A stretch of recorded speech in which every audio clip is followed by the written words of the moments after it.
quels peuvent être les objectifs d'une équipe comme Montpellier dans cette Ligue 1 qui va être compétitive, hein. On rappelle qu'avec des nouveaux entraîneurs à Saint-Etienne, à Lille, avec évidemment Marseille qui reprend du poil de la bête, avec Lyon, on l'a vu, avec Paris et Monaco, c'est difficile de se faire une place en haut de tableau, hein.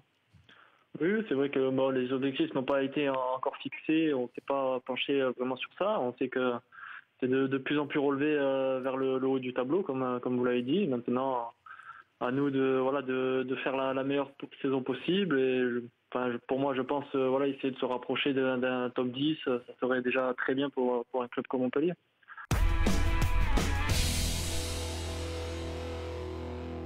Donc Ligue 2 à 21 ou à 20 plus vraisemblablement, avec un changement de règlement et des playoffs d'accession.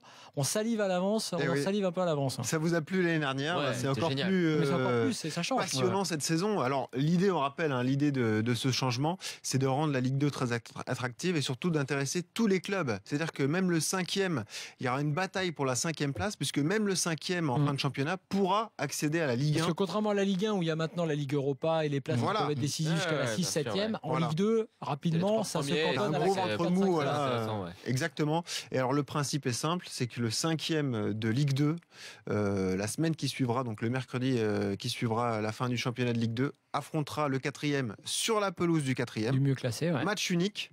Le vainqueur de ce match, 3 jours plus tard, affrontera le 3e en match unique sur la pelouse du 3e. Et ensuite, le vainqueur de ce match affrontera le 18e de Ligue 1 pour essayer d'accéder en match aller-retour. En match aller-retour, comme les barrages de cette année. Mais ce qui veut dire que si le 5e venait à battre le 4e puis le 3e, il aurait donc 2 matchs en plus à la saison et 2 autres derrière, 4 matchs avant éventuellement de voir la Ligue 1. Je sais pas pourquoi ils n'ont pas fait du 3e au 6e, jouer 2 matchs, les 2 vainqueurs s'affrontent et le vainqueur il monte. Il fallait faire évoluer ce groupe qui, depuis quelque temps, jouait ensemble, réussissait plutôt pas mal, mais n'avait rien gagné. Et notre ambition étant de gagner, on a décidé de changer beaucoup de choses. Je pense qu'on a fait le mercato idéal puisque les 6 joueurs plus Clément Grenier que nous avions ciblés ont pu venir. On avait des possibilités économiques puisqu'on a dépensé un petit peu plus de 50 millions avec les différents frais. Mais donc on a pris des risques. On a fait ce que l'on avait envie de faire et pour l'instant les choses se passent bien. Alors Charlie, ton avis déjà sur ce que dit Jean-Michel Aulas de son propre recrutement? Pour moi c'est intéressant ce qu'il dit sur le fait qu'il veut faire évoluer un groupe qui a rien gagné. On perd quand même sur le papier 5 ou 6 titulaires par rapport à l'an dernier. Donc c'est intéressant ce changement de cycle-là avec les 2 stars qui partent. Par contre, pour moi, il y a un grand problème là-dessus, c'est que le groupe n'a rien gagné et l'entraîneur n'a rien gagné et l'entraîneur est toujours là. Et l'entraîneur ne gagnera rien, je pense qu'on peut le dire, Charlie.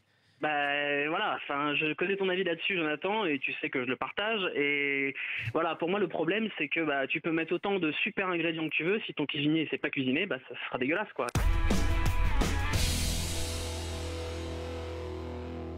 Moi, je trouve que Mendy à Manchester, en fait, c'est un vrai modèle pour les jeunes joueurs. C'est un modèle pas simplement pour sa communication sans filtre et donc sans community manager par rapport à ce qu'on disait avant. Il est rafraîchissant, spontané, mais je pense surtout que c'est un modèle d'imperfection qui a su vraiment devenir un super joueur en tirant le maximum des rencontres qu'il a fait jusqu'à présent et en ayant eu l'intelligence de à chaque fois se remettre en question pour progresser. Et c'est surtout, en fait, ce que j'apprécie encore une fois, c'est que là, par exemple, quand il signe à Manchester City, il met sur Twitter, on est pas mal au niveau des coachs. Oui, Mendy, il se rend compte qu'une carrière, ça se fait pas forcément sur le contrat, même si évidemment il va palper un max à Manchester City, mais il se rend compte que l'entraîneur qu'il va avoir c'est assez important et là quoi de mieux pour lui que de côtoyer Guardiola tous les jours.